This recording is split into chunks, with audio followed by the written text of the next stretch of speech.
What is the scientific process behind diverticulitis clinical trials? Imagine trying to find better ways to treat a common digestive condition like diverticulitis. Researchers do this through a careful, step-by-step process called clinical trials.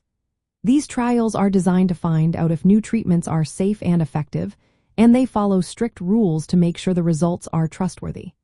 The first step is planning the study, where scientists decide what question they want to answer. For example, they might compare surgery to medication or test new ways to prevent recurrence. They choose a study design, like a randomized controlled trial, which means participants are randomly assigned to different groups. This helps reduce bias and makes the results more reliable. Next, they select participants carefully. Only people with confirmed diverticulitis, verified by imaging like a CORT scan, are included. They also set criteria to exclude certain patients, ensuring the study applies to the right group. Before treatment begins, researchers gather baseline data. This includes blood tests to check inflammation, stool samples, and questionnaires about quality of life. This way, they know each person's starting point. Then, participants are assigned to different treatment groups. Some might receive surgery, others medication, or experimental therapies like microbiota capsules.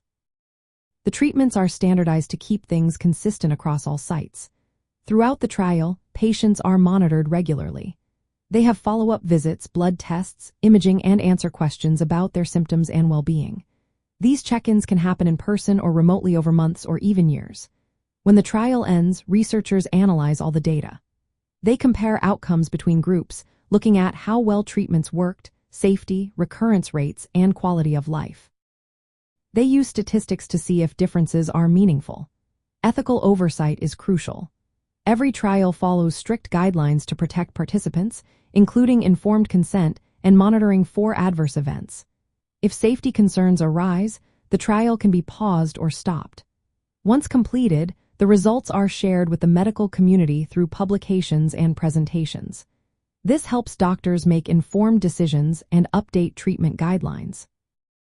Examples of such studies include the COSMID trial, which compares surgery to medical management for severe diverticular disease, and research into microbiota-based therapies to reduce recurrence. These studies use rigorous methods like randomization and validated outcome measures to ensure trustworthy results. In summary, clinical trials for diverticulitis follow a detailed scientific process that involves careful planning, ethical oversight, and systematic data collection. This process helps advance our understanding of the condition and improves patient care, always prioritizing safety and scientific integrity. If you're living with diverticulitis or considering participating in a trial, always consult your healthcare provider to understand what options are best for your individual situation.